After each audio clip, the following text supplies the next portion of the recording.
Nuevamente, bienvenidas, bienvenidos. Sin más, yo le voy a dar la palabra a Mathieu de Strupper para que nos dé unas palabras de introducción. Adelante.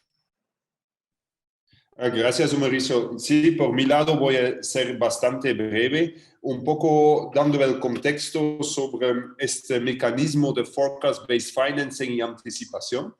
Empezamos con eso por un impulso del gobierno alemán, con unos pilotajes en el mundo, por un lado apoyado por PMA y de parte de Cruz Roja, apoyado más o impulsado más por el Centro de Clima y Cruz Roja Alemana.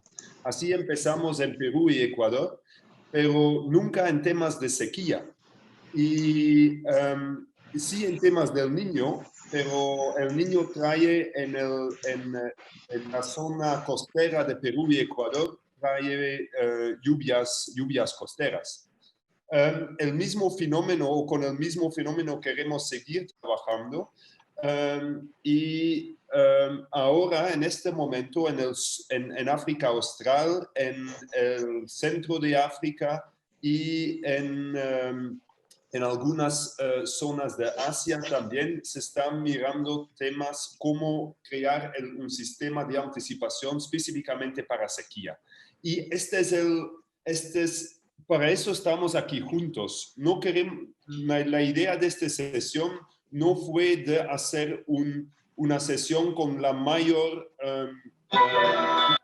personas posibles. La idea realmente fue de agrupar algunos expertos técnicos a nivel de Centroamérica para realmente definir juntos cuáles serían los posibles pronósticos y umbrales que se pueden, donde podemos tener un aprovecho para un mecanismo de anticipación y así ir diseñando juntos the way forward, los próximos pasos para la implementación de un mecanismo. Hay un equipo aquí muy interesante, entonces yo no me voy a demorar mucho más. Solo quiero decir que nosotros como el mecanismo de anticipación y de FBF va a extremos. Puede ser que algún grado de sequía en Centroamérica es casi recurrente, pero ahí realmente cuáles son de esta secuencia casi repetitiva, cuáles son los extremos en que se puede justificar, una acción humanitaria adicional. Puede ser tanto en temas de salud, en temas de medios de vida, en temas de transferencias de efectivo. No vamos a entrar en esta sesión sobre estas acciones tempranas posibles, pero queremos definir cuál, dónde, cómo y cuándo es el momento oportuno para que una organización como la Cruz Roja y por extensión el sistema de gestión de riesgos de un país se activa con un mecanismo de acciones tempranas y de anticipación. Cambio.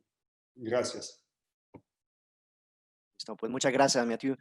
Evidentemente, cuando estamos hablando de acciones anticipadas, de alertas tempranas ante sequías, no estamos partiendo de cero. Hay un montón de plataformas, iniciativas a nivel global y específicamente aquí a nivel regional, muchos avances, mucha discusión, muchos insumos que ya se han desarrollado por medio de organizaciones regionales y los institutos técnicos científicos nacionales también. Entonces, es muy importante para nosotros partir la discusión, el debate, conociendo un poco de los principales referentes que tenemos en la región en cuanto a los temas de sequías o relacionados a sequías, por ejemplo, la anticipación ante situaciones de hambruna, ¿no? Entonces, ante eso, pues quisiera en primer lugar darle la palabra a Berta Olmedo. Ella es la secretaria ejecutiva del Comité Regional de Recursos Hídricos. El CRRH es una organización técnica del Sistema de Integración Centroamericana, del SICA, especializado en meteorología, climatología, la hidrogeología y los recursos hidráulicos de la región centroamericana, ¿no?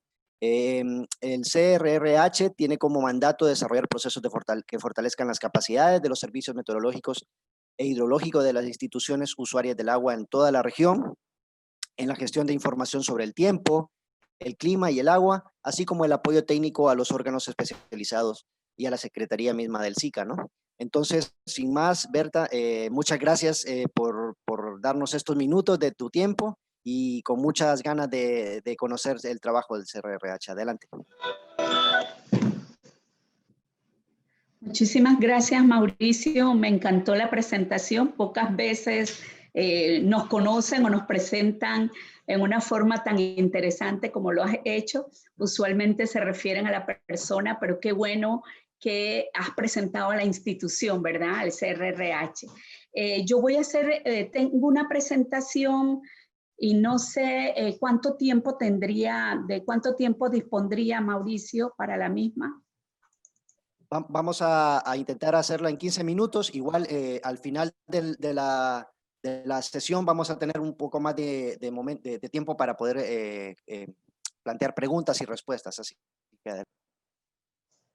Ok, dice que estoy presentando ya. Por favor, me indican si pueden ver la presentación. Perfectamente. Ajá.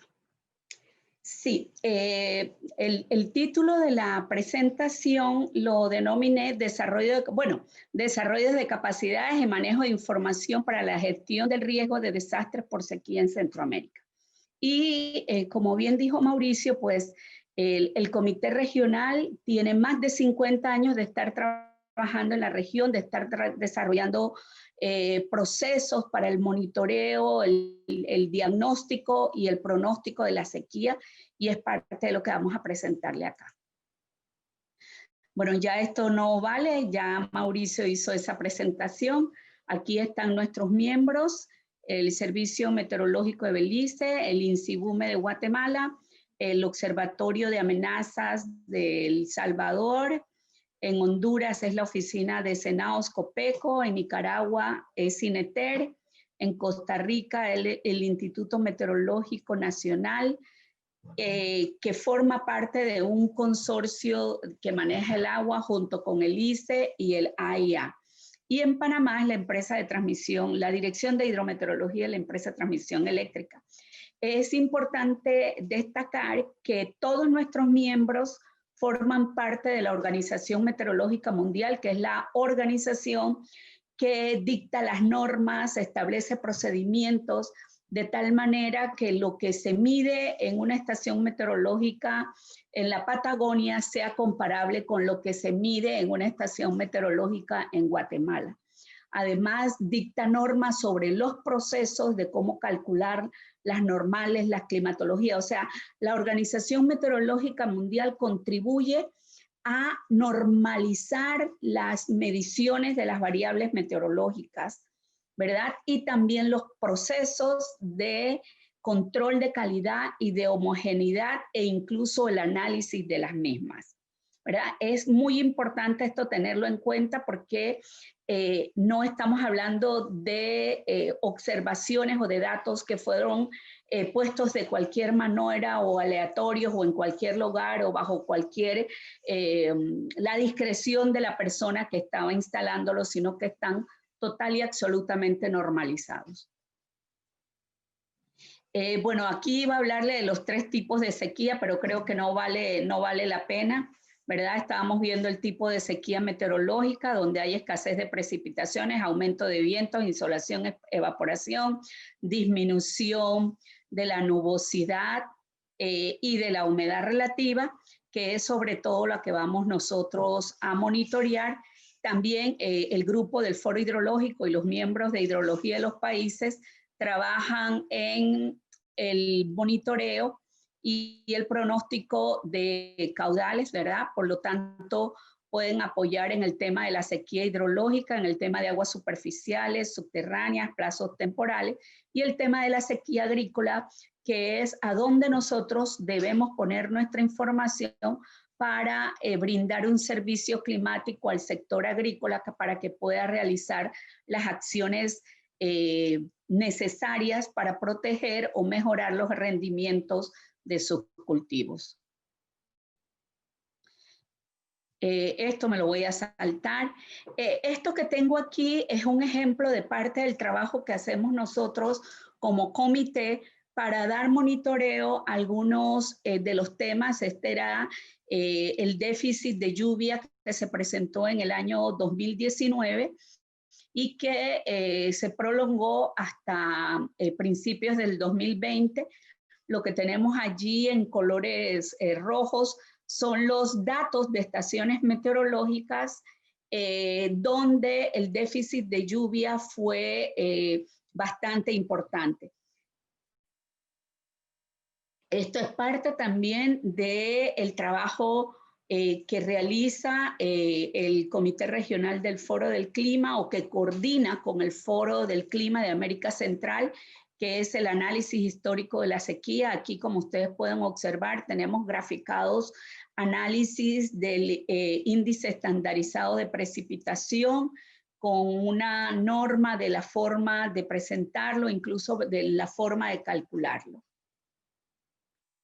Otro de los elementos que comentó don Matthew ahorita, que monitorea, que estuvieron trabajando en Perú, creo, es el monitoreo, el análisis y la interpretación de los indicadores del fenómeno del niño y la niña, y sobre todo monitorearlos para poder ver cómo estos van a afectar los patrones de lluvia en Centroamérica y también los patrones de lluvia y temperatura, y cómo este comportamiento del fenómeno del niño y de la niña va a impactar el inicio de las lluvias, la finalización de las lluvias, cómo se va a comportar el periodo del veranito de San Juan o el periodo de la canícula. Todo eso es parte de los elementos que trabajamos con el grupo del Foro del Clima de América Central en cuanto al fenómeno del niño y la niña.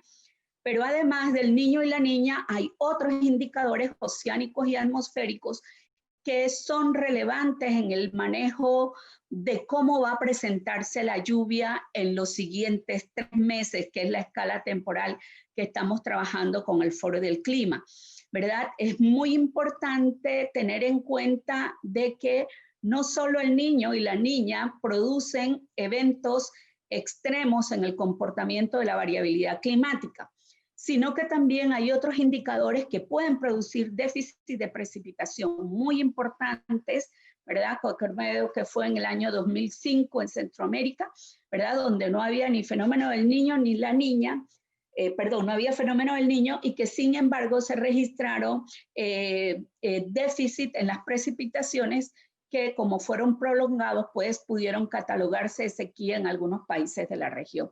Entonces, el Foro del Clima de América Central también monitorea constantemente las condiciones actuales, los pronósticos de la temperatura en el Océano Atlántico, con el mismo objetivo: poder valorar anticipadamente cuáles van a ser los efectos de estas variables dentro de los patrones de lluvia y temperatura en América Central o en Centroamérica.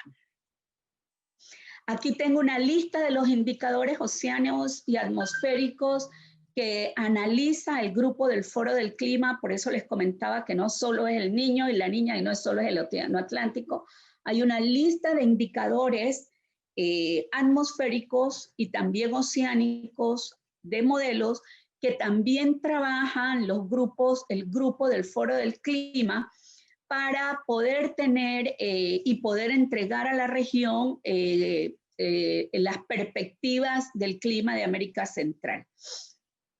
No voy a detenerme en ellos, yo les voy a dejar la presentación y la pueden leer, pero no voy a detenerme en ellos. Acá continuamos otra serie de indicadores, o sea, no solo es el hecho de monitorear los indicadores, es el hecho de correr, por ejemplo, estamos corriendo en estos momentos un modelo estadístico que se llama Climate Predictability Tools, o CPT, comúnmente llamado en la región, y que este modelo tiene que ser alimentado con datos de estaciones meteorológicas, con registros históricos de más de 30 años, para que pueda arrojarnos resultados, y que es una actividad que pues solo la pueden hacer, se puede hacer dentro de los servicios meteorológicos que tienen las series históricas para poder hacer estos ejercicios. Además de eso, tenemos un modelo dinámico, se llama Clima 3, es el modelo WRF adaptado a la región centroamericana, ¿verdad? Está siendo corrido en El Salvador, pero está disponible para toda la región. Además de eso, tenemos otro modelo, el mismo modelo WRF con otras parametrizaciones que está siendo corrido desde Costa Rica y que está a través de un proyecto que estamos manejando, va a ser puesto a disposición de todos los países de la región centroamericana. A ver, de aquí que pudiera. Bueno, y además de todo eso, el punto que tengo acá señalado en último lugar, que no por estar el último es el menos importante, ¿verdad? El juicio de los expertos, de los profesionales en meteorología y climatología, que conforman los grupos de trabajo del Foro del Clima de América Central y también el grupo de trabajo del Foro Hidrológico de América Central. Debo aquí hacer énfasis en que tenemos dentro del grupo de expertos a los mejores de la región centroamericana. Usted no va a encontrar nadie mejor que ellos, ¿verdad? Son gente algunos con mucha experiencia en la interacción del relieve con los sistemas meteorológicos para poder hacer con mejor calidad los pronósticos de qué va a ocurrir con esos eventos de tipo meteorológico. Ya no vamos a hablar de una escala del niño y la niña, sino, por ejemplo, con ondas, con la zona de convergencia intertropical, con los ciclones tropicales, cómo estos sistemas van a interactuar con el relieve, con las distintas zonas climáticas para producir zonas en algunos lugares de los países. Pueden ver, por ejemplo, que en estos momentos estamos teniendo, a pesar de tanta lluvia, estamos teniendo una zona de déficit de precipitación en la costa caribe de Costa Rica, y uno diría, pero ¿cómo? Con tanta lluvia. Pero a pesar de ser zonas muy pequeñas, tenemos comportamientos climáticos diferentes, y esa experiencia que tienen nuestros equipos técnicos, pues es la que puede marcar la diferencia al momento de analizar cómo estos elementos pueden impactar en los distintos lugares de Centroamérica. Esto, lo que le estoy presentando acá, es una herramienta consolidada. El Foro del Clima de América Central cumplió este año 2020 20 años de estar en la región. El primer Foro del Clima se realizó en mayo del 2000, perdón, y hoy día llevamos la 62 versión que se ha realizado. 20 años de trabajo continuo en la región, fortaleciendo cada vez más el mecanismo de pronóstico estacional, la metodología, y sobre todo fortaleciendo a cada uno de los miembros de los servicios meteorológicos de los países que forman parte de estas dos instituciones que son el Foro del Clima y el Foro Hidrológico, para que podamos cada vez ir mejorando ese producto del pronóstico estacional en el área de clima y en el área de hidrología. Además del Foro del Clima de América Central, otro de los productos, que genera el foro, además de la perspectiva del clima, no sé si el señor Matthew conoce la perspectiva del clima, pero la perspectiva del clima tiene, además de presentarse en un mapa regional, tiene consideraciones nacionales muy importantes, donde cada uno de los países hace precisiones sobre características muy importantes en el inicio de lluvia, veranito, canícula, finalización, eventos intensos que puedan estar ocurriendo dentro de ese periodo, y esas características, esas precisiones las hacen en algo que llamamos condiciones especiales por país, ¿verdad? Entonces, eso es parte también del aporte que este grupo, el Foro del Clima, ha puesto a disposición de la región centroamericana durante estos 20 años. Otro de los elementos, aquí tenemos el índice estandarizado de precipitación. Como ven, este índice está calculado por uno de los países para toda Centroamérica. en este caso fue un país, en otras ocasiones es el CRRH, con el apoyo de la información de los países, el que genera el índice. Y bueno, más adelante voy a comentarles de la metodología de trabajo de estos dos foros. Este es el resultado también del Foro Hidrológico de América Central. En este momento llevamos el foro número 12, vamos a realizar el foro número 13.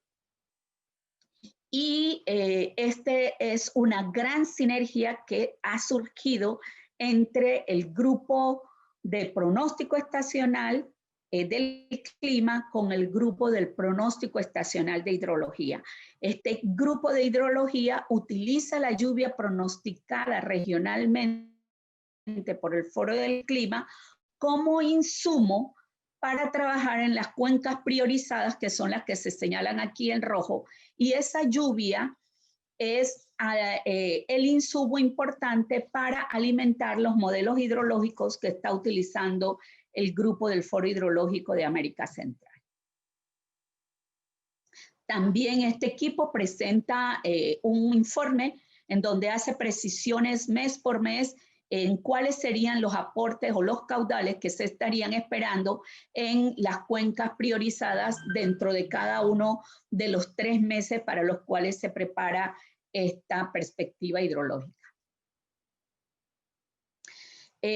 Otro de los elementos que yo considero que es de suma importancia en la región centroamericana y que se trabaja en asocio con una instancia del sistema de la integración que es Progresan SICA, ¿verdad? Es el Foro de Aplicaciones de Centroamérica o de América Central.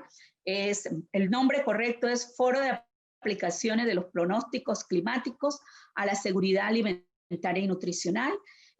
Realizamos la versión 41 en julio pasado y a partir del año 2007 se creó la sinergia entre estas dos organizaciones para lograr sentar en un solo salón, en una sola mesa, a los usuarios sectoriales con los especialistas en meteorología e hidrología que se han unido a partir del foro hidrológico.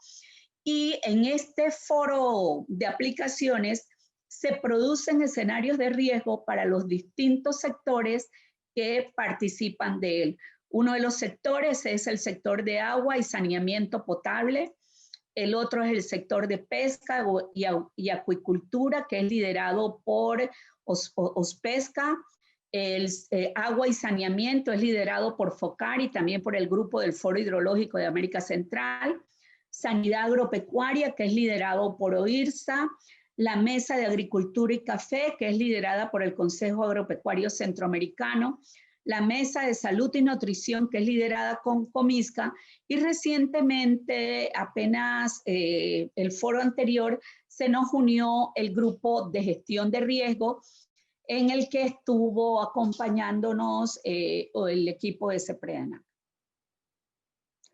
Lo importante de estas mesas, no sé, vuelvo y comento, Mauricio y Matthew si conocen la actividad del Foro de Aplicaciones, pero lo importante de esta mesa es que esa información generada por el grupo de especialistas en meteorología, en climatología y en hidrología es socializada con los actores sectoriales de nivel regional. Como vieron, cada una de estas mesas es liderada por la institución líder del sistema de la integración centroamericana en ese campo, ¿verdad? Esto le da mucha fortaleza porque pueden convocar, estas instancias convocan a sus partes nacionales y también estos nacionales a su vez convocan a sus miembros locales para que participen de estas mesas y que se enriquezcan con ese conversatorio, ¿verdad? Ese intercambio de información entre meteorólogos, climatólogos, hidrólogos y los usuarios de cada una de las mesas. Allí hay preguntas como, ¿y usted cree que va a ser más fuerte la canícula? ¿Usted cree que va a empezar en la semana de tal? Yo quería sembrar tal cosa, pero eso lo tengo que sembrar en tal fecha. ¿Será que me va que usted considera que debo correr la fecha de siembra, o sea, este tipo de cosas. Es un intercambio muy rico y que después permite hacer una réplica a nivel nacional cuando se hacen las mesas agroclimáticas participativas, que yo le llamo mesas también de aplicación de los foros o de la información del clima que se genera en el foro. Otra de las herramientas con que cuenta el Comité Regional de Recursos Hidráulicos es la herramienta, el monitor de la sequía ASIS, muy probablemente ustedes lo hayan escuchado. Viene de una sinergia que se realizó con FAO a partir del año 2016, finales del 2015 se iniciaron las conversaciones, en el 2017 se firmó un acuerdo regional y finalmente estamos así, ¿verdad?, de poder tener la herramienta lista ya para que la región centroamericana la utilice. El monitor ASIS lo que hace es que vigila la salud vegetal y hace interpretaciones de cómo puede estar el cultivo de acuerdo a cómo esté capturándose algunas longitudes de onda que son captadas por el satélite y que son transformadas entonces después en estado de la salud vegetal de alguno de los cultivos. Este sistema ASIS, tenemos, bueno, como saben, FAO tiene una componente global del sistema ASIS, el CRRH con sus miembros también va a tener una componente regional de ASIS, pero también va a tener una componente nacional, ya que muchos de los países del comité están teniendo también la plataforma ASIS regional, que desde luego va a tener información más local, más precisa, más adecuada para el monitoreo de la sequía. También el Comité Regional de Recursos Hidráulicos cuenta a partir de un proyecto con USAID, cuenta con una plataforma que se llama Centro Clima, que pensamos que es la plataforma o que se convertirá en nuestra herramienta para la prestación de servicios climáticos a nivel de la región de Centroamérica. Y la misma es un puente abierto entre los productores de información y los usuarios, es apoyada por la institucionalidad, es la plataforma de los 7 países que forman parte del CRRH, es un sistema abierto y escalable. La plataforma Centroclima integra fuentes de información espacial de distintas fuentes, valga la redundancia, y busca también sostenibilidad en poder realizar algunas actividades propias que nos permitan continuar con el mantenimiento y la mejora continua de esta plataforma.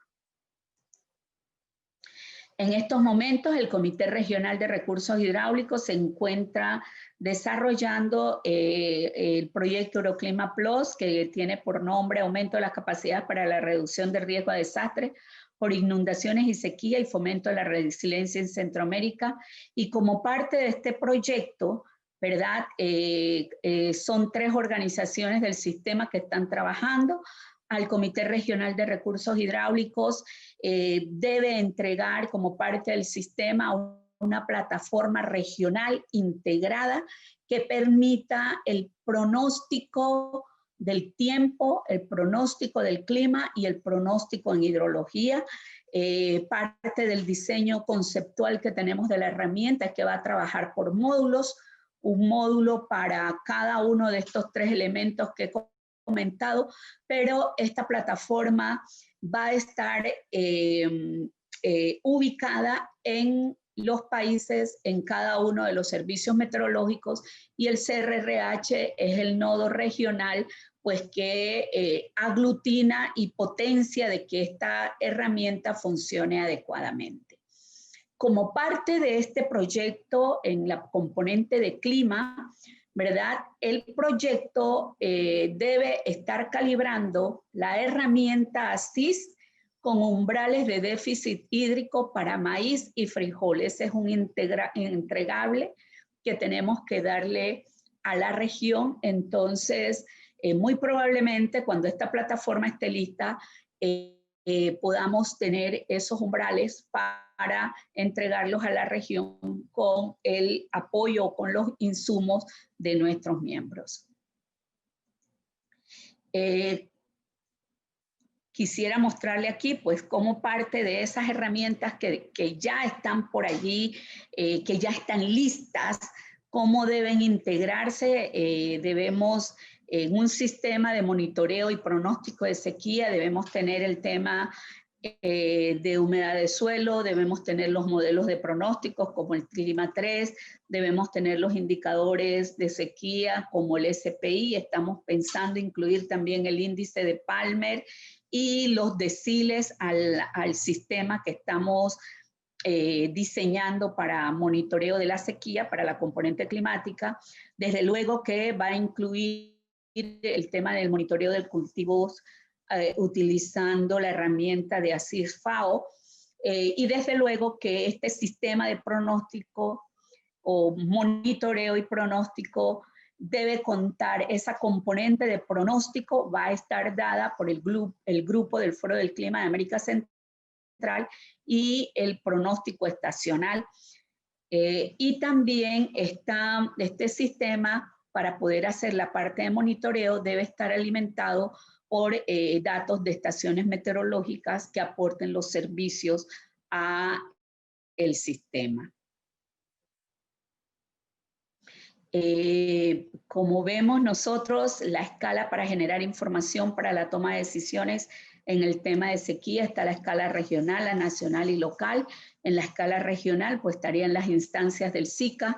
En la escala nacional serían los ministerios de agricultura, los ministerios, no sé si de ambiente, y desde luego los directores de los servicios meteorológicos e hidrológicos nacionales, que desde nuestro punto de vista serían las instancias que deben dar la información sobre el estado de la amenaza de sequía, ¿verdad? Si viene, si no viene, si está terminando, si va a ser muy intensa o va a ser moderada, etcétera, etcétera. Y en la escala local, pues los expertos de clima, los extensionistas, los agricultores, todos a donde podamos llegar con esa información. Y para poder lograr esto, pues necesitamos el apoyo de la cooperación y de los organismos internacionales. Aquí voy a comentarle algunos de los retos que tenemos en el CRRH, que es realizar el mayor reto que tenemos es mejorar los canales de comunicación con los actores del sector agropecuario y con los distintos usuarios, y como ven aquí pensamos en trabajar en campañas de intercambio de experiencia entre las comunidades con los servicios meteorológicos que ya se están trabajando a través de las mesas agroclimáticas participativas, ¿verdad? La explicación de los productos regionales que estén disponibles en Centro Clima, hacer sesiones que nosotros le llamamos Hablemos de Meteorología, pero sesiones con los usuarios para que puedan interpretar los productos que ya están listos en cada uno de los servicios o a nivel regional, tener grupos de WhatsApp con técnicos o con usuarios y facilitar los contactos entre los servicios meteorológicos e hidrológicos nacionales para fomentar la comunicación en la región centroamericana, en los países y a nivel local. Esto se lo voy a dejar aquí, son las herramientas que yo le he presentado, el Foro del Clima, el Foro Hidrológico, el Foro de Aplicaciones, el índice estandarizado, los modelos y la plataforma Centro Clima, que son las herramientas con que ya contamos. Y aquí he puesto cuál es el objetivo y cuál es el resultado, y definitivamente pues podrán darse cuenta de que todos estos elementos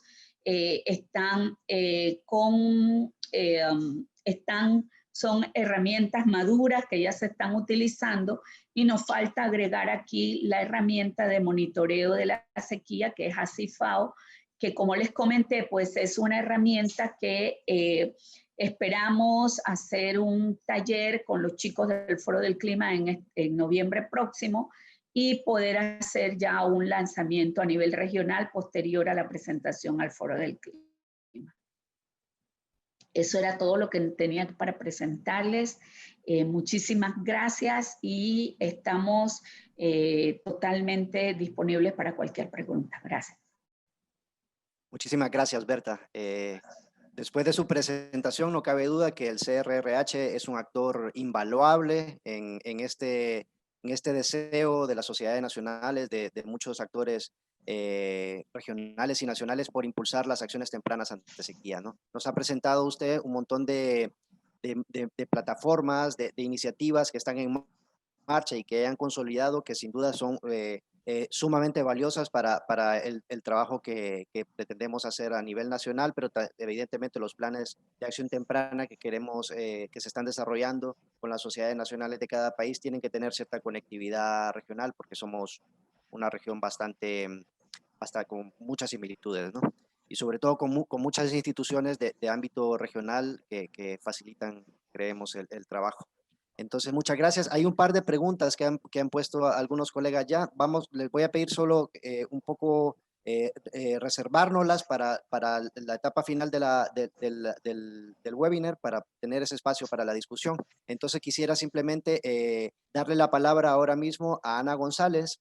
Ella es la representante regional adjunta del mecanismo FuseNet. Como ustedes o la mayoría sabrán, FuseNet es la red de sistemas de alerta temprana contra la hambruna. Es uno de los principales proveedores de alertas tempranas y análisis sobre la inseguridad alimentaria, digamos, a nivel mundial. Tanto aquí en América Latina como en África tienen un trabajo muy importante en ese sentido. FuseNet fue creada en 1985 por la Agencia de los Estados Unidos para el Desarrollo, USAID, en respuesta a las devastadoras hambrunas que en aquel momento azotaban a África Oriental y Occidental. Entonces, pues básicamente es un mecanismo que proporciona análisis imparciales y basados en pruebas a los gobiernos y a los organismos de socorro que planifican y responden a las crisis humanitarias, ¿no? Entonces, yo no quisiera dar más antecedentes sobre FuseNet, quisiera darle la palabra a Ana para que ella nos explique de manera más extensiva de qué se trata este importante mecanismo. Así que muchas gracias, Ana, y le cedo la palabra. Muchísimas gracias, Mauricio. Buenos días a todos. Les saluda Ana Carolina González. Yo soy la representante regional adjunta, como ya bien me presentó Mauricio. La mayoría de ustedes conocen a Lorena Aguilar, que es la representante regional para el proyecto. Lamentablemente, por compromisos fuera de la voluntad de Lorena, ella no pudo estar el día de hoy con nosotros, pero un saludo extensivo para todos de parte de ella y de nuestros jefes en Washington. Sí, somos un sistema de alerta temprana para la seguridad alimentaria. Estamos, como ya bien lo dijo Mauricio, en diferentes partes del mundo, tanto en África como en algunas partes del Asia, el Medio Oriente y en Latinoamérica. El día de hoy prácticamente vamos a ver, no sé si me pueden escuchar porque parece que mi internet no está funcionando muy bien, pero el día de hoy sí, la escuchamos. prácticamente vamos a ver 6 puntos. Mil gracias. Gracias, Berta, para ver cuál es el enfoque de análisis de FuseNet, básicamente. Tenemos cuál es nuestro objetivo como proyecto, cuál es nuestro equipo de implementación, nuestro marco analítico, el proceso de análisis que llevamos, el análisis predictivo que hacemos enfocados hacia la seguridad alimentaria aguda y finalmente vamos a ver un poco sobre los productos que FuseNet genera. Como les comentaba,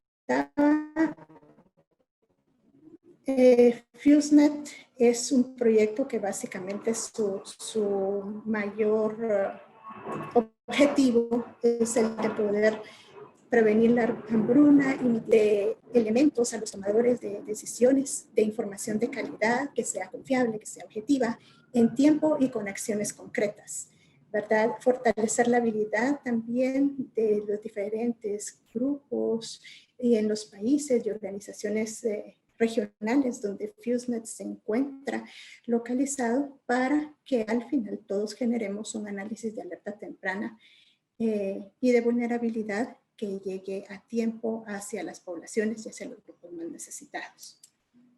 Pero no trabajamos solos, y como muestra de eso es que el día de hoy me acompaña también mi colega Mario Rodríguez, que yo sé que la mayoría de ustedes ya conoce también, del USGS, pero prácticamente FuseNet, en el grupo, digamos, de las instituciones en Estados Unidos con las que trabajamos, con Chemonics, con diferentes instituciones que, como ustedes pueden ver acá en la presentación, llevan de acuerdo a los pilares donde FuseNet se desarrolla. Pero también tenemos otros usos muy importantes como son Quimétrica, el Departamento de Agricultura de los Estados Unidos, NASA, el USGS y la Universidad de Santa Bárbara, que es a quien representa mi colega Mario, y la NOAA. Pero a nivel local y a nivel de países, trabajamos también con los gobiernos nacionales, con organizaciones regionales como la OIMA, SICA, el CIECA, otras instituciones, otras también agencias de las Naciones Unidas, instituciones que tienen que ver con la seguridad alimentaria y nutricional en la región, instituciones y sistemas de información de mercados, los institutos, los centros meteorológicos de los países, los grupos de trabajo también de la clasificación integrada de fases con la que nosotros realizamos las clasificaciones de las diferentes niveles de inseguridad alimentaria en la que se encuentra una población, y con organizaciones no gubernamentales, entre muchas otras en las que nosotros nos relacionamos. Bueno, pero hablemos ya entonces de cómo hacemos en FuseNet nuestro análisis. Nuestro análisis no está basado en indicadores, sino más que todo tratamos de extendernos a basarnos en sistemas. No vemos únicamente, por ejemplo, la parte de clima, sino tratamos de colocar todas estas piezas como un sistema, por ejemplo, los sistemas de producción, tanto de cultivo como de ganados, las diferentes dinámicas de los mercados también en diferentes escalas, tanto desde una escala más pequeña, una escala más a nivel municipal, por ejemplo, como una escala regional, ya cuando hablamos nosotros de Centroamérica, basados en una unidad de análisis que prácticamente son nuestros medios de vida. Y estos medios de vida lo que nos definen son nuestras zonas de medios de vida, que no necesariamente van a coincidir con una división administrativa estricta. Digamos, estoy hablando en cuanto a un departamento, municipio, muchas veces se dividen, pero más que todo el enfoque que utilizamos para esta unidad de análisis es cómo las personas acceden a sus alimentos y también acceden a sus fuentes de ingreso. Entonces, aquí lo que tenemos al final es cómo nosotros primero, en estos tres sistemas que tenemos en la pantalla, es cómo nosotros primero logramos comprender y conocer cuáles son los diferentes factores que afectan a las poblaciones pobres y a las más pobres, y para después comenzar con el análisis basado en medios de vida y pulir esta parte de predicción que necesitamos llevar a cabo. Entonces tenemos un marco analítico que básicamente se refiere al concepto de riesgos con una función entre la amenaza, la vulnerabilidad, siempre dividido la capacidad que tengan los diferentes hogares de responder a estas vulnerabilidades y a estas amenazas. Y aquí es donde nosotros vamos identificando los diferentes vacíos que pueda tener una zona de medios de vida, por ejemplo, o un grupo de interés, como le llamamos, para posteriormente pasar al cuadro que ustedes miran en su pantalla del lado derecho, que es un proceso analítico donde llevamos a cabo de primero todo este conocimiento base, ¿verdad?, de información que es después nos lleva, aparte del monitoreo, que tiene que ser un monitoreo eficiente. Por medio de ya que tenemos esta identificación de vacíos y este conocimiento, pasamos entonces al desarrollo de escenarios que es la metodología, digamos, una de las metodologías importantes, una de las columnas vertebrales metodológicas que utiliza FuseNet para poder hacer este análisis de alerta temprana, respetando la clasificación integrada de fases, que es la CIF, de las que más o menos les hablaba anteriormente. Entonces, nosotros pasamos con el análisis que hicimos, basado en escenarios, basado en los medios de vida, hacer una clasificación integrada de cómo están en este momento las poblaciones pobres y más pobres. Y este pronóstico se lleva también a un periodo de 8 meses. Estos pronósticos nosotros los realizamos prácticamente cada 4 meses, pero los actualizamos cada 2 meses. Entonces, por eso es que nuestros reportes prácticamente son bimensuales. Y ustedes van a poder ver, vamos a poder platicar al final un poquito más sobre los productos que generamos, y dentro de ellos están estos reportes que engloban el análisis y el proceso analítico que les estoy describiendo en este momento. ¿Y todo esto para qué? Para después llegar a la esfera morada que ustedes miran en su pantalla, que es el apoyo a las decisiones y a los tomadores, a tomar decisiones eficientes, el apoyo a los tomadores de decisiones, tanto a nivel de casa matriz, tanto en USAID Washington, como también el apoyo a los cuerpos regionales y a los gobiernos y a los pequeños también agricultores que puedan tener acceso a esta información. Entonces, dentro de nuestro análisis predictivo tenemos vulnerabilidad, ¿verdad? La vulnerabilidad de los hogares y cuál es la capacidad de afrontamiento que tienen estos hogares. Y para esto platicábamos ya de los medios de vida y platicábamos de las zonas de medio de vida, pero también tenemos que tener unas líneas bases de análisis.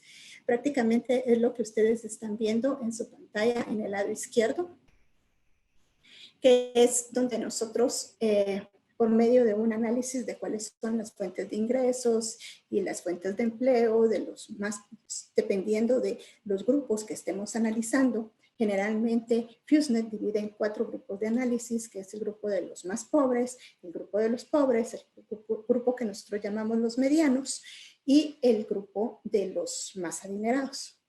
En base a esto, nosotros entonces llevamos a esta gráfica que ustedes pueden, donde ustedes pueden ver que las personas cómo las personas logran llenar las necesidades básicas de alimentos, ¿verdad? Y eso lo pueden hacer, por ejemplo, con sus propios cultivos, con la propia producción de su ganado, con las ventas que tengan de este ganado o con alguna venta de su jornal. ¿Esto qué nos ayuda a definir? Nos ayuda a definir umbrales. Estos umbrales son los umbrales de sobrevivencia que les llamamos muchas veces nosotros, y que es prácticamente llenar los requerimientos básicos alimenticios, y el umbral de protección de medios de vida, donde quiere decir que la persona todavía está llevando a cabo estas actividades de las que dependen para poder al final subsistir y salir adelante. Por supuesto, estas varían. Esta gráfica que tenemos aquí puede variar dependiendo de cada país, dependiendo de cada zona de medios de vida y de cada forma que se defina cada uno de las personas que vivan en esta zona de medios de vida como una persona pobre, una persona adinerada o una persona mediana, por ejemplo. Esto depende del análisis que se haga para cada zona de medios de vida. Entonces, ya que tenemos todos estos análisis, pasamos a revisar entonces la parte de las amenazas. O sea, los shocks también que puedan tener estas poblaciones vulnerables, ¿verdad? Y aquí, pues, por supuesto que nosotros vemos qué es lo que está sucediendo con respecto a sequía, y donde esta puede llevar a un incremento de precios en los granos básicos. Mucha gente que depende de la compra para adquirir sus alimentos. Entonces también puede ser una reducción de precios en el ganado, que eso no afecta tanto aquí en Centroamérica a los más pobres, sino más que todo en las partes del África. Una reducción en la producción del ganado, una reducción en la producción de los granos básicos. Y esto entonces nos ayuda a definir al final el riesgo que tienen a inseguridad alimentaria aguda. Y entonces nos dan cuáles son esos resultados, o como en algunas veces le llamamos en algunos análisis, los outcomes de la seguridad alimentaria. Y a definir cuáles son esos porcentajes, esas lagunas que a las personas les hace falta para llegar a la protección de medios de vida, lo que vimos aquí en el lado izquierdo, ¿verdad? ¿Qué está pasando? ¿Cómo de alguna manera, y yo creo que esta gráfica es muy bonita porque de alguna manera este shock afecta, podríamos decir, esta gráfica que tenemos aquí a la izquierda, y por lo tanto se reduce la gráfica que tenemos a la izquierda. En la derecha la miramos un poquito más reducida porque el shock lo afectó de tal forma que tenemos un porcentaje de déficit mayor para esta protección que mirábamos de medios de vida a la izquierda, que estaba casi llena. Entonces, este porcentaje de déficit es el que tenemos que analizar para ver qué tan grande es la amenaza, qué tan grande entonces va a ser el riesgo de las personas más pobres a caer en inseguridad alimentaria. Para esto tenemos que unir diferentes piezas, ¿verdad? Cuando hablamos de shocks, no solamente estamos hablando de shocks climáticos, sino que ahora lo estamos viviendo, ¿verdad? Hemos tenido que adecuarnos dentro de nuestra metodología también para poder llegar a analizar qué está pasando con las poblaciones más vulnerables en las áreas urbanas, ahorita con COVID-19, con esta afectación. Entonces, trabajamos con datos de sensores remotos, que ahí quien nos auxilia y quien es la autoridad, podríamos decir, en FuseNet para que nos da todos estos insumos, es el USGS, con la ayuda de, por supuesto, los productos de NASA, los productos de NOAA y también la convergencia de evidencia que hacen con los modelos internacionales.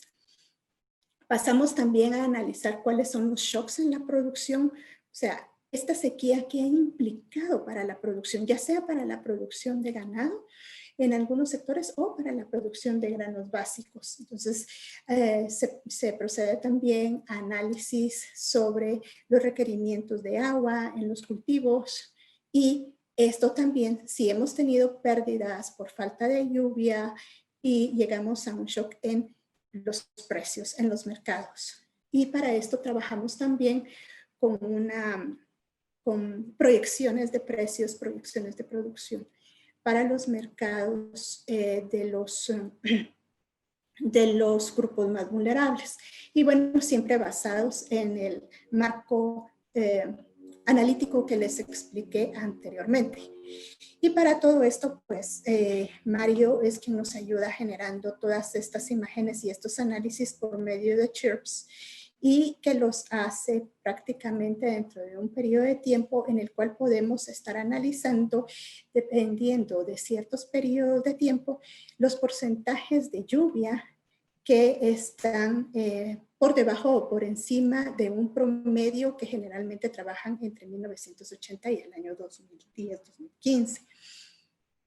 Y así podemos ver cuáles han sido las áreas más afectadas, para después pasar a ver cuáles son los promedios de la vegetación, de los cultivos, y también hacer convergencia de evidencia, que es algo muy importante que metodológicamente FuseNet hace con los modelos internacionales, y pasar al pronóstico. Primero, si se dieron cuenta, analizamos toda la parte de la situación actual y posteriormente hacemos convergencia de evidencia y comenzamos a ver cuál va a ser el pronóstico de la lluvia, de la temperatura, para los periodos de tiempo de análisis que vamos a realizar.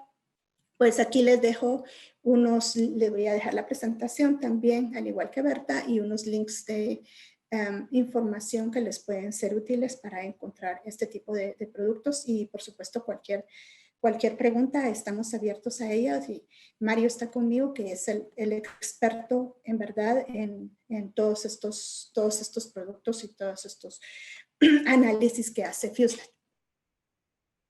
Entonces, ya toda esta parte tan pesada que es la de shocks, ya con el análisis que pasó con COVID, Vemos que tenemos que tener en cuenta los ingresos en efectivo fuera de la producción. Hemos tomado en cuenta quizás anteriormente qué pasa con las remesas para ver dentro de estas fuentes de ingreso en efectivo de qué es de lo que más dependen las personas.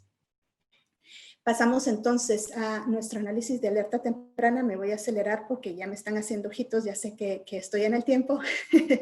Entonces, pasamos a nuestro desarrollo de supuestos, nuestro desarrollo de escenarios y por último nuestra clasificación. Prácticamente es la colección de los datos en el desarrollo de supuestos para pasar después a ver qué es lo que puede suceder en una metodología de 8 pasos que la vamos a ver muy rápidamente en la siguiente diapositiva y poder clasificar de acuerdo al protocolo de clasificación de fase, integrada de fases versión 3.0, que es la que utilizamos y que es una clasificación a nivel mundial, o sea, que hace comparable a un país y a un grupo específico lo que está pasando en Guatemala, lo que pasa en, por ejemplo, Afganistán o lo que pasa en África. Les voy a dejar esta diapositiva, ¿verdad?, con los 8 pasos, que son los que llevamos a cabo para llevar este desarrollo de escenarios, que es, como les comentaba anteriormente, la lógica de FuseNet. Y aquí, pues, decir que en FuseNet no solo el pronóstico de seguridad alimentaria, sino que trabajamos también alertas, hacemos reportes especiales, ahorita estuvimos haciendo reportes especiales también por COVID, hacemos monitoreos estacionales de clima, esto es con la ayuda de Mario, obviamente, la revisión mensual de pronósticos sobre clima, trabajamos en mercados, trabajamos el tema de medios de vida, trabajamos la parte de nutrición, y trabajamos otros componentes como por ejemplo el tema de jornales que también se está incluyendo más y vemos todas las dinámicas macroeconómicas para poder llegar a este análisis y a esta, prácticamente a este early warning, perdón, no recuerdo la palabra, pero el early warning de la seguridad alimentaria y para dárselo a los tomadores de decisiones. Entonces, disculpen que al principio no supe ordenar mi tiempo. Muchas gracias, les dejo aquí la información y cualquier duda, pues estamos para servirles. Muy amables. Muchísimas gracias, Ana. Sabemos la complejidad del modelo FuseNet. En 15 minutos da para apenas surfear sobre la superficie.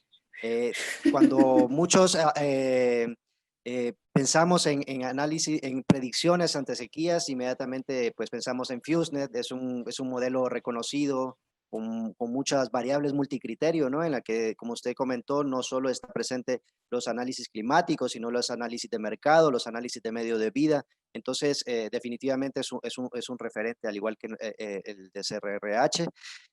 Vamos a aprovechar el tiempo que tenemos para abrir un espacio de debate, ¿no? Básicamente el objetivo de esta sesión de trabajo es sacar algunas ideas, plantear algunas inquietudes que nos puedan permitir avanzar en el proceso de diseño de los planes de acción temprana, ¿no?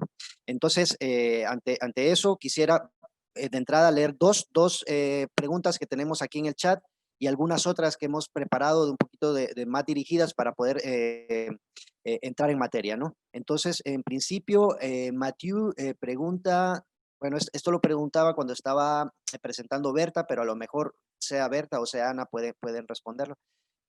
Matthew pregunta, me interesa saber un poco más cómo se priorizan las cuencas de alto riesgo, impacto en los países.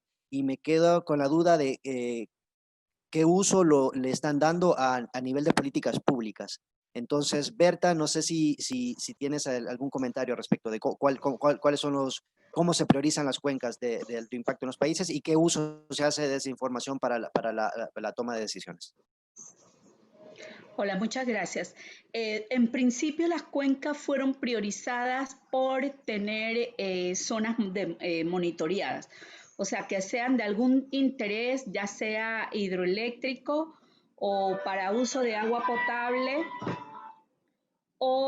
y que también tuvieran información de monitoreo de caudales porque era imposible hacer las calibraciones de las curvas hidrológicas de las cuencas porque si no se tiene información. Así que eso era uno de los elementos muy importantes, que tuviera algún interés socioeconómico, pero que también hubiese información para poder hacer todo el trabajo de calibración. Lo que esperamos, si ven, en principio comenzamos con una cuenca por país, porque lo que se espera, el Foro Hidrológico creo que lleva 2 años ya trabajando, 2 o 3 años trabajando con las cuencas, y lo que esperamos es que esto sea un ejercicio replicable a otras cuencas de interés. Algunos países ya han incluido más de una cuenca, en el caso de Costa Rica, en el caso de Panamá también nos están pidiendo que, están sugiriéndole a su hidrólogo que trabaje con otras cuencas, y en Guatemala también. Así que esto va a ir creciendo, pero en función de la demanda que se haga al servicio meteorológico de cada país, ¿verdad? Por ejemplo, sería muy interesante que el Consejo Agropecuario Centroamericano o el Ministerio de Agricultura del país pudiera presentar demanda de necesidades de pronóstico hidrológico de alguna cuenca priorizada por algún interés agropecuario, y que el servicio meteorológico pueda valorar el hecho también de que tenga información, porque eso es muy importante, ¿verdad? Si no se tiene información histórica de la cuenca, es muy difícil trabajar en el tema del pronóstico hidrológico por país. Y con el tema de si están incluidos en alguna política, en este momento no están incluidos en ninguna política como un resultado entregable y como un resultado que pueda activar algunas acciones en el tema, por ejemplo, de la seguridad alimentaria, ¿verdad? En el caso de Panamá, los resultados sí están incluidos en los pronósticos hidrológicos que se entregan al Centro Nacional de Despacho para el manejo del mercado eléctrico y ver quién entra a funcionar o cuando se va a comprar energía, etcétera, etcétera, ¿verdad? Así que esa sería la respuesta. No sé si mis colegas que están aquí, está la ingeniera Estefana, que es parte del Foro Hidrológico. No sé si la ingeniera Estefana quisiera agregar algo más sobre las cuencas que se trabajan en Honduras. Gracias.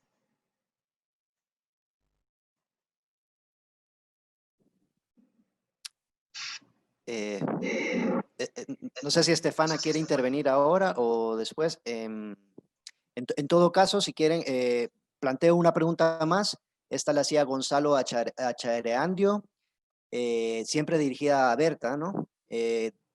Comenta él, muy buena presentación. Me gustaría saber cómo ve las tendencias analizando el monitoreo acumulado en los últimos tiempos. ¿Cuál es el escenario más probable que enfrentaremos en el futuro respecto a la sequía en América Central? Yo diría que esa es una pregunta más de cambio climático que de variabilidad climática, don Gonzalo. Sin embargo, también les voy a comentar que tenemos la buena noticia de que los servicios meteorológicos e hidrológicos nacionales han participado en un proyecto para la generación de escenarios de cambio climático, y en este momento tenemos un visor regional de escenarios de cambio climático también a disposición de la región centroamericana. Ya que don Gonzalo hizo la pregunta, aprovecho para ponérselo a ustedes de manifiesto. Sería un proyecto sumamente interesante poder coordinar con los servicios meteorológicos y estos escenarios de cambio climático, ponerlos dentro de un examen para ver qué va a pasar con el veranito de San Juan, por ejemplo, en el corredor seco centroamericano, para ver qué va a pasar con las temperaturas máximas en 10 años, 30 años dentro del corredor seco centroamericano u otro país que tenga interés en conocer qué va a pasar esto y ver el tema de la sequía, ¿verdad? Así que, don Gonzalo, mi respuesta sería, tenemos el tema de los escenarios, pero hay que trabajarlos, hay que generar un proyecto como el que le acabo de comentar para poder hacer los análisis por las distintas zonas y las distintas variables y también orientado a una actividad, ¿verdad? Es un poco diferente lo que vamos a buscar en escenarios de cambio climático para el sector agropecuario que lo que vamos a buscar en los escenarios de cambio climático, por ejemplo, para el sector turismo o para el sector de salud, ¿verdad? Así que sería interesante, está la información, pero hay que generar el proyecto para analizarla en el contexto de las distintas necesidades sectoriales. Gracias, don Gonzalo, por su pregunta. Bien, muchas gracias. Quisiera simplemente dedicar los últimos 15 minutos de la presentación para poder debatir de manera, digamos, amplia. Aquí la mayoría de las asistentes pues son expertos, son expertas, tienen conocimiento, sus instituciones tienen mandato en el tema. Entonces vamos a intentar hacer una dinámica de pensamiento, de reflexión colectiva que nos permita pues ir perfilando algunas respuestas a las inquietudes que tenemos para poder avanzar en los planes de acción temprana, ¿no? Entonces, la dinámica será esta. Yo voy a plantear algunas preguntas y vamos a levantar la mano en la parte de tema de participación. Hay una, bueno, o me piden la palabra directamente para ver si podemos ir debatiendo respuestas ante estas preguntas, ¿no? Entonces, la primera pregunta yo que quería lanzar es, ¿a qué le podríamos llamar sequía extrema en la región? Sabemos, lo han comentado las expositoras, que la sequía está ligada al tema del niño, al tema de la niña, pero muchas otras variables, ¿no? Entonces, ¿cuál es el umbral? ¿Qué es específicamente una sequía extrema en la región? Alguien que quisiera, no sé, darnos algunas pistas ante esta pregunta. Yo quisiera avanzar, pero aquí tenemos al compañero Francisco Argenial de Senado Copeco y miembro del Foro del Clima, que tiene muchísima experiencia también, está trabajando mucho con las mesas agroclimáticas participativas y quisiera que Francisco hiciera alguna acotación al respecto y quizás después yo. Francisco, ¿está por ahí?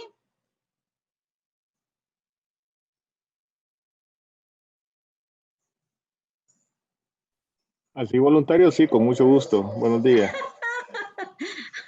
Gracias por ser voluntario. Mire, la gente asocia sequía extrema cuando tenemos escenarios, por ejemplo, durante la estación seca, venimos de unas condiciones de déficit de lluvia, de sequía meteorológica, agrícola y sequía hidrológica del año anterior, y caemos a la época de estiaje en el corredor seco centroamericano, que le llaman algunos. Y justamente antes de que empiece la lluvia, la gente habla de sequía extrema. ¿Por qué? Porque tenemos sequía hidrológica, tenemos sequía agronómica, tenemos sequía social y tenemos todos los tipos de sequía, los 4 tipos de sequía que iba a hablar Berta al principio. Y a eso se le asocia, pero para nosotros el mayor impacto de sequía que tenemos es que empiece la canícula temprano y que termine tarde. Si la canícula empieza para nosotros a finales de junio, eso nos está dejando una sequía bastante extrema porque se pierden prácticamente todos los cultivos de primera en los grados básicos de los cultivos de familiares sobre todo. Y hemos visto que ese es el mayor impacto que tenemos. Y por lo general estos eventos están asociados a eventos niños de moderados a fuertes.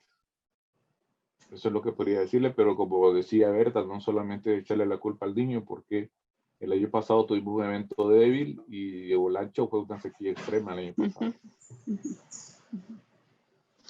Eso quería opinar. Muchas gracias, Francisco, y sobre todo por ser voluntario.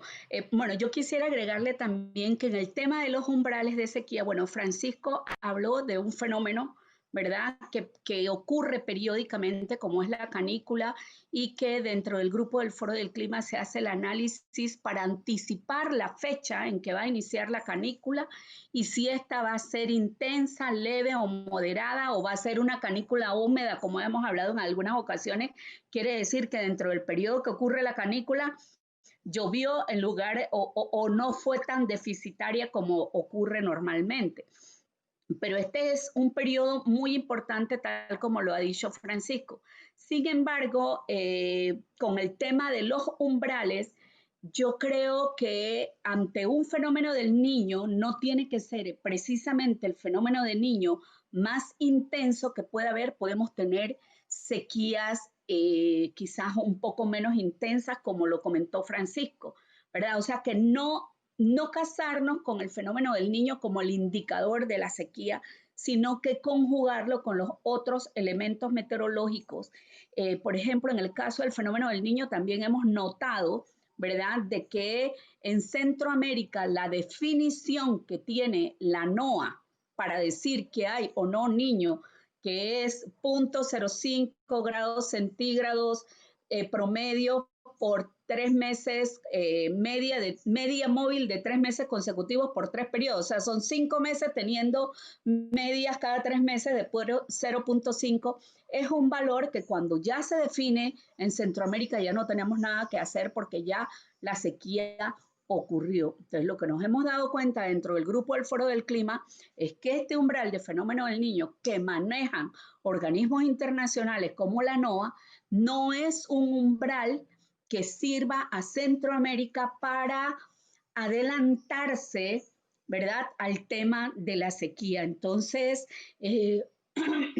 yo hice un ejercicio en Panamá, y perdonen que lo cuente, un ejercicio en Panamá, y parte de los miembros del Foro del Clima también han estado trabajando en eso, y hemos observado que antes de que se alcance esa media de 0.5 por aproximadamente con 0.3 de anomalía en la temperatura del Pacífico tropical, puede ya estar ocurriendo algunas zonas con déficit en Centroamérica. Como usted vio dentro del proyecto Euroclima Plus, nosotros no nos hemos arriesgado a decir en qué valor del SPI, por ejemplo, si yo tengo un valor del SPI de 2, qué está pasando con el frijol, si va a ser una sequía muy seca o moderada, ¿verdad? Lo que estamos haciendo dentro del proyecto es calibrar esos umbrales y poder entregarle a la región un umbral calibrado. Es decir, vamos a tomar ejercicios de SPI y los vamos a asociar con producción, pero eso es parte de un trabajo de investigación que va a estar realizando un ingeniero agrónomo que va a estar trabajando con el equipo de especialistas de los servicios y de los que nos están ayudando en el proyecto. O sea que en estos momentos decirle a usted, mire, trabaje con este umbral de sequía porque cuando tenemos esto, va a ocurrir esto en el sector, sería muy aventurado hacerlo, y yo creo que es parte de las cosas que hay que ir definiendo, pero quizás con grupos de trabajo para irlas definiendo para lo que ustedes buscan como ese, ¿cómo es que le llaman? No sistema de alerta temprana, sino alertas, no sé, pero para eso yo creo que tenemos que hacer grupos de trabajo para ir definiendo esos umbrales.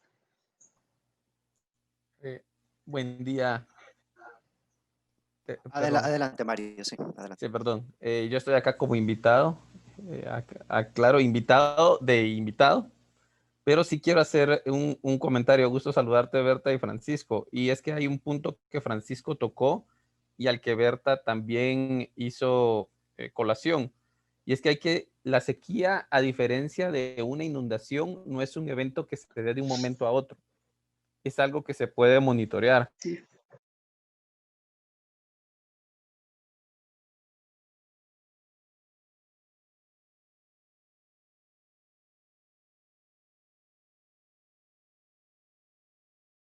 Sequía meteorológica.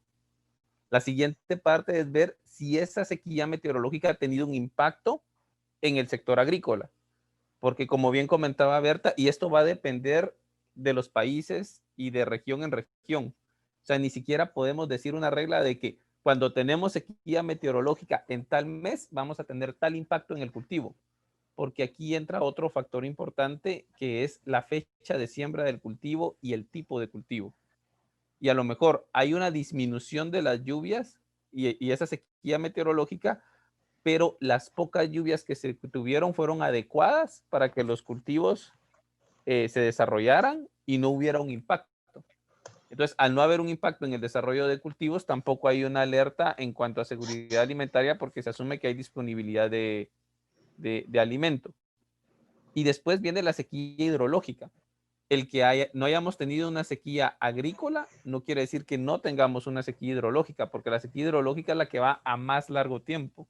Es decir, tuvimos disminución de lluvia, sí, pero no afectaron los cultivos, pero al final de cuentas sí afectaron la disponibilidad hídrica, tanto de ríos como de acuíferos.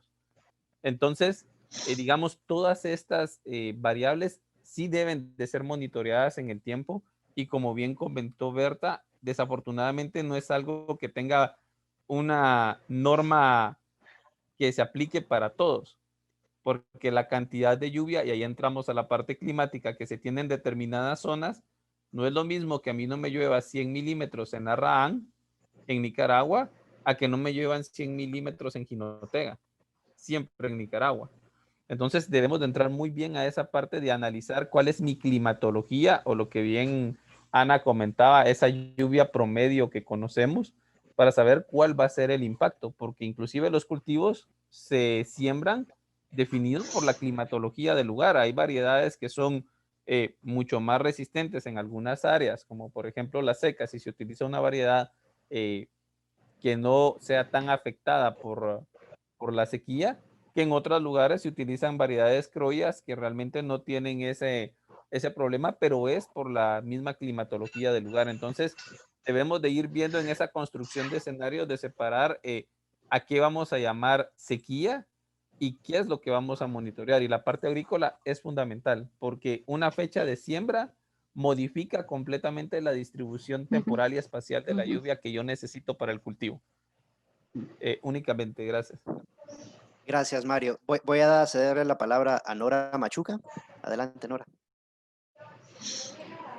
Sí, saludos. Yo totalmente de acuerdo con todos los compañeros que me han precedido. Muy bien la definición. Tal vez si usted lo que quisiera saber es una definición bibliográfica, sí existe, que es una sequía extrema, pero yo cambiaría con todo respeto la pregunta, porque creo que aquí sería cómo impacta la sequía, en cuánto y a quiénes. Esa es creo que es el punto estratégico de la pregunta, que es lo que cada uno de los compañeros ha dicho. Yo solo puedo hablar desde el tema de Guatemala, que es el país donde yo estoy. Tenemos pues mal llamado corredor seco en lo que es el oriente del país, pegado, digamos, a la influencia del Océano Atlántico, pero también tenemos corredor seco en la zona pacífica del país, que está principalmente influenciado por la costa pacífica, Océano Pacífico. Entonces creo que aquí pues sí existe una definición bibliográfica para lo que usted desea, pero creo que aquí la pregunta ya debería ser como enfocada hacia quiénes va a impactar la sequía, cuánto tiempo va a durar y eso qué costos representa económicamente, porque creo que también es lo que ustedes andan buscando. Claro, si le preguntan a un sector grande, a un sector de producción masiva, de repente les puede decir que a ellos no les impacta la sequía. Pero si nos vamos a un nivel de subsistencia a personas que su comercio es local, una sequía, aunque no sea extrema, definitivamente los va a impactar y los va a impactar más fuerte que a otro sector. Solamente gracias. Muchas gracias, Nora. Pues ante la pregunta tan obvia de qué es una sequía, vemos que hay muchas aristas, muchos puntos de vista y que tampoco es tan fácil de responder, ¿no? Evidentemente lo que acaba de decir Nora es clave, ¿no? El cómo, a quién afecta, a quién impacta, ¿no? Y por eso es muy importante el análisis de medios de vida. Para el mecanismo de acciones basadas en pronósticos es muy importante el determinar los pedidos de retorno, porque como lo explicó Mathieu al inicio, el mecanismo FBF está ligado a algunos recursos que una vez que se alcanzan unos umbrales que se consensuamos para el plan de acción temprana, esos montos se liberan, ¿no? Entonces es muy importante poder conocer cuáles son los periodos de retorno de las amenazas extremas. Entonces por ahí va la siguiente pregunta, ¿no? ¿Cuál sería el periodo de retorno de una sequía extrema en la región a partir de lo observado en los últimos años? No sé, Mario, por ejemplo, o Francisco, o alguna otra compañera que tenga algunas pistas ante esta pregunta. De hablar de periodo de retorno es un poco difícil porque La variabilidad climática, pues según los análisis que se han visto, pues se ha visto muy afectado por el cambio climático. Y ahora cada año que pasa, que se nos presenta un evento niño, estamos hablando de una recurrencia donde cada vez tenemos más probabilidad de tener un impacto fuerte del fenómeno del niño. Tal el caso de que antes hablábamos del 82-83 como el evento más extremo, después pasamos al 97-98, y del 97-98 pasamos al 2015. Entonces, estamos teniendo prácticamente, si antes tuvimos 15 años para que pasara otro niño fuerte o una sequía fuerte, que de acuerdo a lo que dice Rojas, Mario Rojas de FAO, dice que la peor sequía ha sido la del 91, que ni siquiera fue la del 82 ni la del 97, pero para nosotros en Honduras sí, la sequía del 82-83, la del 97-98 y la del 2014-2015, perdón, 2015-2016 han sido las más fuertes que hemos tenido. 2014-2015, perdón. Entonces, hablar de periodos de retorno es meter una variable ahí un poco con una incertidumbre muy alta. Entonces, no sé, tal vez ahí Juan José nos puede ayudar un poquito con sus estudios que ha hecho de climatología. Ok, no sé si alguien quiere reaccionar ante esta pregunta. Concuerdo con Francisco que hablar de periodos de retorno es complicado y voy a tomar ahora las palabras de Berta de decir de que el niño no debería de ser un indicador. En 2014 no fue declarado niño en Centroamérica, pero el impacto lo tuvimos. Entonces, si nos casamos con niño como indicador de sequía, podríamos tener sequías que no hayan sido declaradas, por llamarlo de alguna forma. Y hablar de periodos de retorno es, por ejemplo, tuvimos sequía en la temporada de primera, pero no en la temporada de segunda, hablando del lado agrícola. Y muchas veces a mí me toca jugar un poco de abogado del diablo, porque cuando voy a los ministerios de Agricultura y les digo, la lluvia anual estuvo cercana al promedio, se me quedan viendo como que si les estuviera diciendo que lo que ellos sufrieron no es cierto. Pero hay que separar lo que es la precipitación promedio a mi necesidad particular de lluvia. Entonces, cuando se hacen esos balances anuales y exceptuando años muy puntuales como los indicados por Francisco, muchas veces han habido pérdidas por disminución de lluvias en periodos puntuales, pero que no han afectado la distribución total de lluvia. Han habido años donde en mayo ha llovido un 50% más de lo que llueve, pero viene el periodo canicular que es en julio y la canícula se extiende, pero que cuando se analiza el periodo mayo-julio, las lluvias están en rangos normales. Pero claro, el problema fue que este déficit de humedad se dio, o la canícula generalmente en la región centroamericana o el veranillo de San Juan, dependiendo de la zona en la que hablemos, se da cuando el cultivo necesita mayor cantidad de recurso hídrico. Estamos hablando entre la floración y la fructificación. Entonces, ¿pudimos haber perdido en la primera parte de siembras? Sí, pero a lo mejor en la segunda hubo una recuperación porque las lluvias tienen otro comportamiento. Y generalmente no tenemos que perder de vista en la parte de la seguridad alimentaria porque muchas veces nos centramos demasiado en el corredor seco, que no estoy diciendo que esté mal porque evidentemente es la población más vulnerable cuando entramos a hablar de la vulnerabilidad, pero ¿qué pasa cuando los daños son por exceso de humedad en zonas de producción importante? Y entonces lo que tenemos es desabastecimiento de mercados. Entonces, no es únicamente la sequía un factor que entra como lo que puede afectar la seguridad alimentaria. Ahora, si lo vamos a ver, la seguridad alimentaria enfocada a la sequía, pues debemos sí de tener esos escenarios bien claros y definidos y que muchas veces hay pérdidas en primera y no en segunda, o por el contrario, hay pérdidas en segunda, pero no en la temporada de primera. Entonces, eso a veces ayuda a balancear un poco la parte de disponibilidad y acceso a los alimentos. Pero sí concuerdo con Francisco de que hablar de periodos de retorno es sumamente complicado porque debe de analizarse por periodo agrícola y muchas veces ni siquiera por evento de niños, niñas, sino que por condiciones que se dieron. Gracias. Muchas gracias, Mario. Estamos hablando, sí, Berta, adelante. Ajá. Muchas gracias. Totalmente de acuerdo con los colegas que han hablado, pero me pongo a pensar en cuáles son las necesidades del proyecto.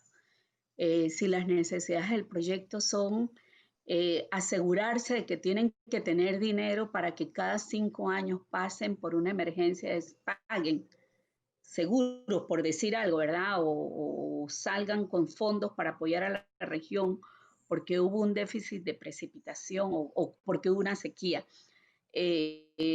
Entonces, eso no sale de la manga. Esos umbrales o esos periodos de retorno no nos los vamos a sacar los meteorólogos de la manga y decirle, mire, cada 5 años ocurre este evento, porque sería muy fácil, ¿verdad? Entonces, lo que yo creo con todo lo que han escuchado aquí, con un razonamiento total y absolutamente válido, es que si se quiere trabajar en un proyecto y ver esos periodos de retorno, tenemos que trabajar por regiones. No sé si recuerdan los gráficos del SPI que les mostré. Durante la presentación habían varias estaciones, ¿verdad? Pero ese sería un trabajo que hay que calcular, SPI por lo menos para ver la sequía meteorológica. Y eso hay que calcularlo por zona, hacerlo por zona y sentarse a analizar cada qué tiempo ocurre eso en esa zona. Y no solo cada qué tiempo, bajo qué umbrales, que es lo que nosotros estamos queriendo hacer con granos básicos, porque el mismo valor de SPI puede ser muy negativo para granos básicos, para el arroz, y puede ser positivo para las cucurbitáceas, ¿verdad? Para otro tipo de productos. Entonces, ese sistema que están proponiendo y que probablemente están utilizando en algunas zonas con características climáticas más homogéneas que lo que tenemos acá en la región, porque el relieve de Centroamérica es tan particular que nos produce características climáticas, ya le digo, en 80 kilómetros tenemos características climáticas muy diferentes. Entonces, ese ejercicio de poder decir cada qué tiempo nosotros tenemos un déficit de precipitación en distintos umbrales de SPI e irlos categorizando por cada cultivo es parte de un proyecto, de un ejercicio que hay que hacer, ¿verdad? Nosotros desde el punto de vista técnico, y cuando digo nosotros, hablo del CRRH y los servicios meteorológicos e hidrológicos. Nuestra especialidad es generar pronóstico y decir, viene nuevamente, por ejemplo, en el foro de abril se habló de que íbamos a tener un año exageradamente húmedo. En el foro de julio volvió y se dijo, vamos a tener un año, hay que ver qué va a pasar con la salud, qué va a pasar con el mosquito, qué va a pasar con los albergues, qué va a pasar con las plagas, los hongos, todo eso lo dijimos en el foro del clima y en el foro de aplicaciones. Pero lo dijimos con los especialistas para que los especialistas, entre los dos, fuéramos creando sugerencias para el sector. Pero llegar a un tema de decir, cuando yo alcanzo este umbral de lluvia o yo tengo este umbral de SPI, yo debo activar un mecanismo de sequía para que paguen a los que producen arroz, a los que paguen a los que producen frijoles y granos básicos. Eso hay que hacerlo. Ese indicador o el indicador con el que se quieran casar, si es SPI, si es lluvia, si son deciles, si es perspectiva del clima, o sea, con lo que querramos casarnos, hay que trabajar en la calibración de esos indicadores, ¿verdad? Entonces, esa sería, es lo que veo de acuerdo, después de escuchar los razonamientos de los compañeros, y esto también, pues, es mi impresión de que para ir a eso hay que trabajar, hay que crear esos umbrales para las distintas variables meteorológicas. Es algo como los servicios climáticos. Para hacer servicios climáticos no puede hacerlo solo el meteorólogo. El meteorólogo tiene que sentarse con el usuario de la información y le dice, no, que cuando pasa esto, a mí se me daña la cuestión. O cuando pasa esto, tenemos más mosquitos. O cuando ocurre esto, tengo el fruto me sale así chiquitito y no se produce como debe. Entonces, ahí vamos creando el servicio climático. Pero no se puede hacer bajo un solo valor y desde un punto de vista unilateral. Es una actividad de consenso y de trabajo multidisciplinario. Muchas gracias, Berta. Yo voy a tirar un último balón, si les va pareciendo bien, para ir cerrando la reflexión, y es una pregunta que para nosotros es clave, ¿no? Nuestro proyecto va de anticipación, de poder desplegar acciones anticipadas ante una amenaza, ¿no? Entonces, el tiempo que tenemos para poder reaccionar es clave, ¿no? Entonces, ante este reto que tenemos, quisiera preguntar, ¿qué ventana de pronóstico o lead time tendríamos en caso de sequía? A partir de los modelos que ustedes están manejando, ¿podríamos hablar de un lead time o de una ventana de pronóstico de 3 meses, de 6 meses, de un año? No sé. ¿Con qué tenemos ahora mismo en el suelo para poder caminar hacia nuestro objetivo? Bueno, nosotros podemos hacerle un pronóstico al año, pero eso le va a servir muy poco.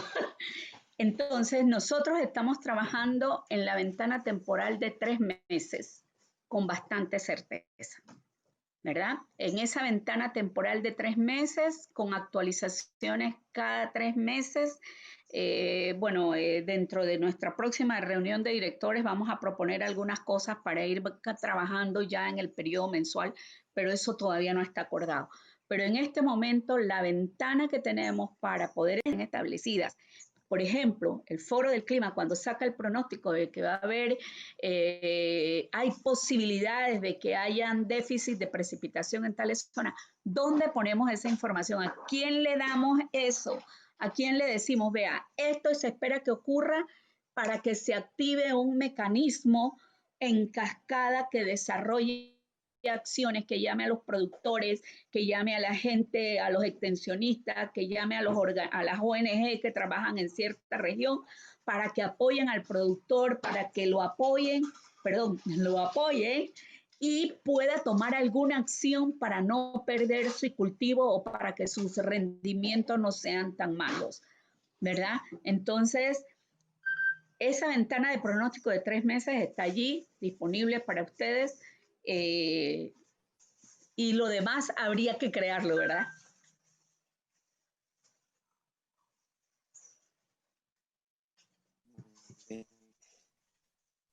Ana, Mario, ¿qué comentamos del FUSE? Hola, no sé si me escuchan. Sí. En FuseNet, nosotros lo que realizamos son nuestros análisis de seguridad alimentaria para 8 meses. Pero, como les comentaba anteriormente, estos análisis los vamos dividiendo en 4 meses, periodos de 4 y 4 meses, que se actualizan cada 2 meses o que se les hace un update cada 2 meses. Entonces, con esto nosotros hacemos un primer diagnóstico, podríamos decir un pronóstico, hacia los 4 meses, en 2 tipos de análisis, que serían los primeros 4 meses a partir del punto en el que estás pronosticando, porque por ejemplo, USAID necesita la información con 8 meses de anticipación para poder actuar. En este caso, esa es la temporalidad que nosotros utilizamos, pero vaya, siempre vamos ajustando lo que hemos dicho con respecto a las dinámicas que se van viendo en periodos, podríamos decir en bloques de 2 meses después, porque aunque hagas el informe para 8 meses, con el pronóstico de 8 meses, a los 4 meses vas a tener un primer corte y vas a tener un update cada 2 meses para poder dar este pronóstico al final y poder decir qué es lo que está pasando o posibles shocks que pudieran no haber sido tomados en cuenta en el principio, pero después los vamos ajustando, y por eso era análisis probabilístico que veíamos al final de esta dinámica de estar viendo cómo los shocks están afectando aquellas grafiquitas que vimos, donde teníamos las fuentes de ingreso y donde estas se iban reduciendo, íbamos tomando ciertos vacíos o ciertos gaps que teníamos que ver cómo la población los iba a llenar al final. Gracias. Gracias, Ana. Nora, adelante. Saludos, pues sí, yo fui invitada también, no estaba dentro del grupo focal, pero solo como una consideración, yo entiendo que ustedes están enfocando más este webinar, entiendo lo que es seguridad alimentaria, pero creo que hay algo que hay que tener en cuenta para lo que va a venir en 2021, o por lo menos en 10 años, que es lo que pasó ahora en 2020. Porque, por ejemplo, suponiendo que en 2021 viniera una sequía muy leve, creo que hay que tomar en consideración, eso va fuera de nosotros como servicios meteorológicos, el impacto social que hayan sufrido las personas en este año. Que a pesar de que se podría decir que fue un año favorable para lluvias en varias áreas, pero socialmente, cómo las personas pudieron vender sus productos, si las personas pudieron tener ese alcance de ellos, ese rating económico mínimo para poder sustentar. Entonces, aunque venga una sequía leve o no venga una sequía ahorita en 2021, ¿qué va a pasar con el impacto de 2020? Suponiendo que viniera una sequía extrema, como usted lo ponía, pues el impacto va a ser devastador incluso antes de que la sequía ya esté meteorológicamente puesta en todos los aspectos de sequía. Creo que aquí tenemos como una sequía social, si lo queremos ver desde un factor, desde un indicador que nos va a ir marcando los parámetros. Desde mi punto de vista, creo que la sequía social va a marcar mucho el impacto de cómo van a responder de acuerdo a las demás sequías, en mi opinión, sanamente. Gracias, Nora. Evidentemente, las capacidades de respuestas comunitarias y de las mismas instituciones ante la crisis sanitaria, ¿no? Se van a reducir, entonces la vulnerabilidad evidentemente se prevé que se exacerba, ¿no? Yo quisiera ir cerrando, pero quisiera lanzar esta pregunta sobre todo a Ana, Mario, Berta. Quisiéramos saber si tienen algún mecanismo de verificación operacional de los pronósticos, es decir, si hay un mecanismo para la verificación del acierto del pronóstico, ¿no?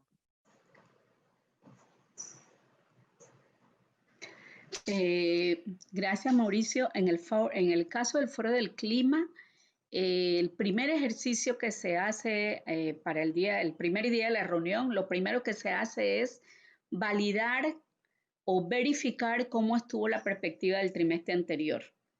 Con esto nos aseguramos de ver si fue el modelo estadístico, si fueron los años análogos, si fue que, por ejemplo, el indicador al que se le dio más peso, que iba a ser que iba a ocurrir un niño y no ocurrió el niño, esto fue el que nos echó el pronóstico al traste, o qué fue por qué lo hicimos bien o por qué se hizo mal.